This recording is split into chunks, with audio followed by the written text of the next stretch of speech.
Hi folks, after a short break I'm back with another Gundam toy review.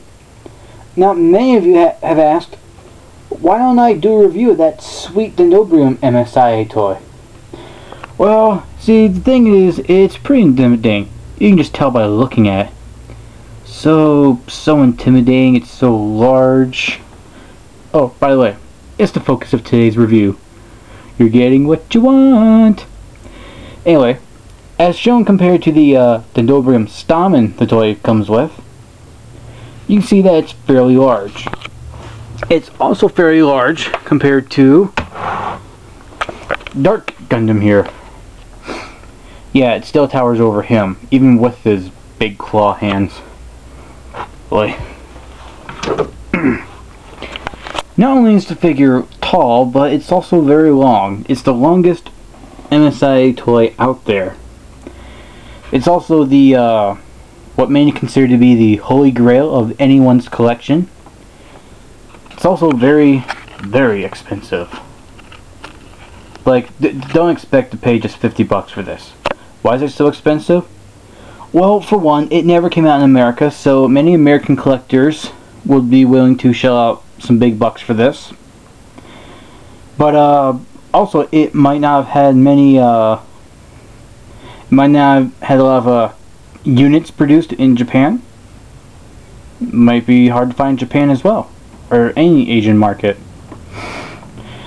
Anyway, let's get to the review itself. As always, we'll start with the mold. You have all the little panel lines here. It is a highly detailed toy.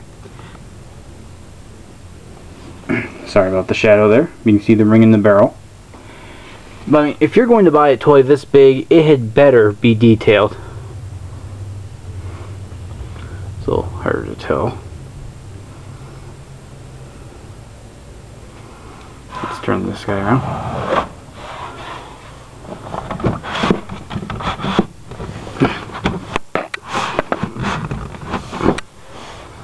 Oh, it also comes with a stand. That's very nifty. Also, you can see the fins back here, and the thrusters. It's got 6 on the back. Well, 1 on each side, 4 on the back. And there's those back there. Now, what I thought was cool is you had to practically build this thing. This thing was like one big model kit. Not as advanced as, say, the high grade or the master grade. Definitely not as advanced as the perfect grade model kits. But there's some work to go into this. Up here are the little flaps. These open up to reveal these containers. Stick your thumb in there, push it, or push the little pin in the back. Now I haven't seen all of Stardust memory. I think these are supposed to be missile pods. Actually, I'll just pull it out so you can see it in better detail. Comes with a number of these, and they easily slide in there and click.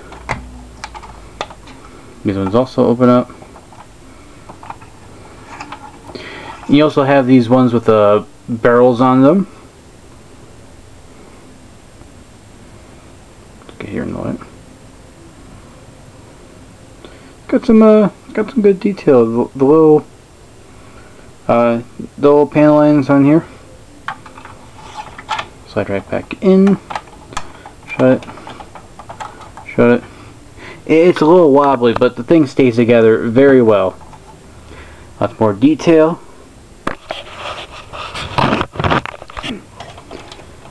Also, the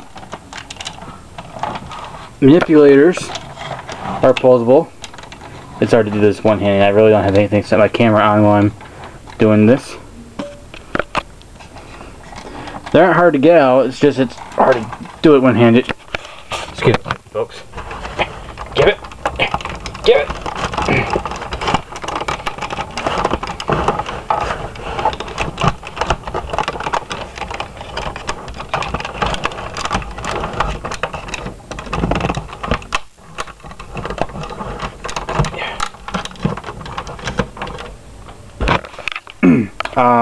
That's pretty much as far as it's going to go, actually.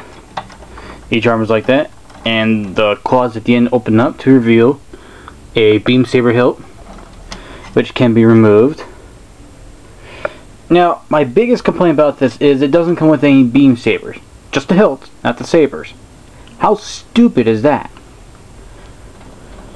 Anyway, I found a decent replacement. I'm not sure if it's as long or as large, but if you really want, you can always take the beam saber from an arch enemy's Gundam RX-78 or Togi's 3 figure. Also, a Wing Zero custom arch enemy's beam saber will work if you just want a different color. See, it looks natural for the most part, right? Right.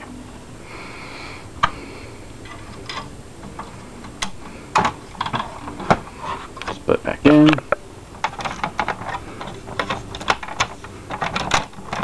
So it's a little tricky to get these things to slide out.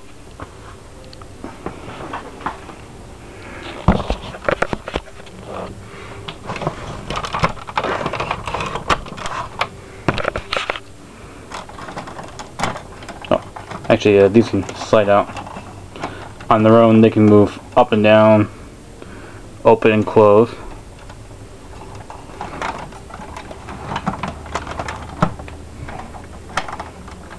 Then it just clicks back into place. Did I mention how long the cannon is? It's very long. Also, the place where the figure, or any other figure if you want, resides, can fold down a bit, then tilt back up. And, well, let's put the fella in there.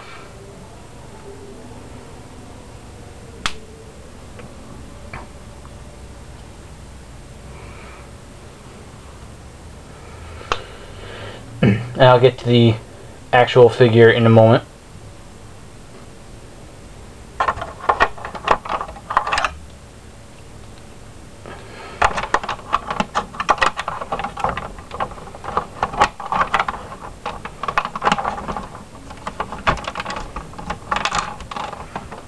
Oh, shoot.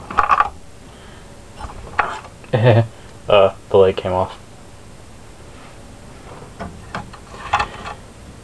It's not very hard to remove the leg, just go more need to be a bit careful. Okay, so you have to lower it if you want the figure to sit in there correctly. You know, he fits in there, you know. Sorry about that. Okay, so he's in there. Sorry you didn't get to watch it. I honestly thought the camera was a bit higher. Excuse me. But the figure fits in there nicely. He doesn't wobble around, which is good. He's in there nice and secure. And then for when you want him to be armed with the cannon, you can remove this piece here. Set that aside.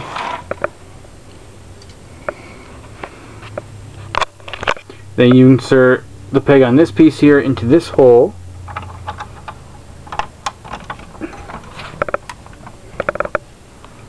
Fits in there nice and tightly. Then you can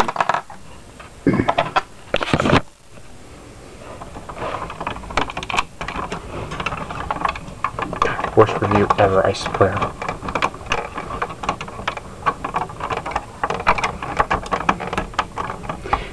Well, it doesn't stay in there as well as I thought, but also you're supposed to be having him, well, you're supposed to be having him hold on to this. I just never posed him with it, so.